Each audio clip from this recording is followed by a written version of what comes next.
We got a theory. Mean Girls, a teen comedy about a former homeschooler who joins a clique called the Plastics, then learns to love herself for who she really is. Or so I thought.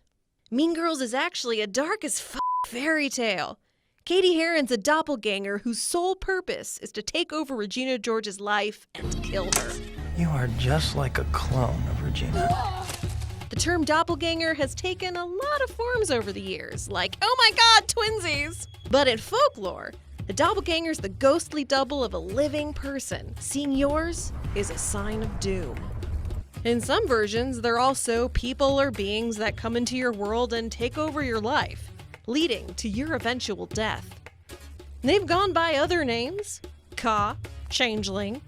In Irish mythology, they're known as, oh wait for it, Fetch. Oh, it's like slang from England. No, it's a warning. That's not right, is it? That is so not right. Regina, Caddy's coming for you. It's Cady, C-A-D-Y. Yeah, I'm gonna call you Cady. So Cady starts out as Regina George's polar opposite. Couldn't be more different. You're a homeschooled jungle freak who's a less hot version of me. This is a sign that Cady is, in fact, her doppelganger. A sort of evil counterpart, if you will, if you view Regina George as the good guy, which I totally do. I mean, sure, she's a bitch, but she's not a murderous spirit like Cady Heron here. Cady's moved to Regina George's neighborhood from Africa. A new town, a new school, a new life. And what happens right after she gets there? This isn't mere foreshadowing. It's a harbinger of doom. Look at what happens when she first spots Regina. She's practically hoisted up as her next meal. Ripe, plump, and served on a platter of boys.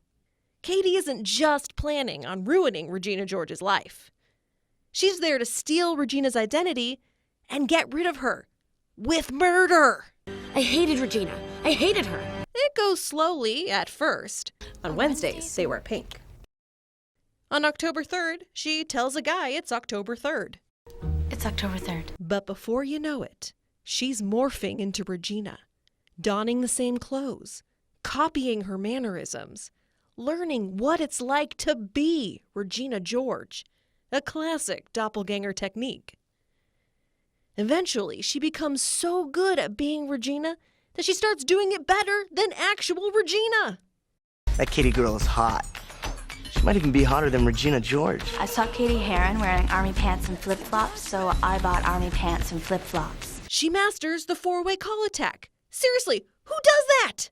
She upstages Regina at the holiday dance recital, winning over the crowd and Regina's friends. That is so fetch. She knows. At the same time, Cady is systematically wearing Regina down, turning her into the insecure shadow of a person that Cady used to be. Love ya, bye. For example, by making Regina gain weight, These sweatpants are all that fits me right now. Cady forces her to modify her own wardrobe, making her look way more like old Cady herself. This is also a classic doppelganger move, just like we see in Hans Christian Andersen's The Shadow, where a man's replaced by his shadow and eventually becomes the shadow itself. And then, when it gets to the point of no return, Regina being kicked out of the Plastics, Cady still continues to ruin her life. Why are you still messing with Regina, Cady? I'll tell you why, because you are a mean girl. You're a bitch. Hell no, honey. It's because Cady isn't done yet. Like in Edgar Allan Poe's William Wilson, a doppelganger does not stop until their conquest is gone for good. The Mean Girl's prophecy must be fulfilled. It is done. To all the people whose feelings that got hurt by the burn book, I'm really sorry. Oh, you cheap Disney knockoff piece of shit. I guess we're going the Disney's Little Mermaid or Tangled route. Mean Girls evaded what should have been its true horrific fairy tale ending in favor of some "a dream is a wish your heart makes" bull honky. I mean, you can't blame them. It is Hollywood. But it does leave a true tragedy in its wake. Everyone is happy, peace reigns in the land, and nobody dies. But Cady's conquest will forever remain unfinished. A doppelganger forever denied her victory. That is so not fetch.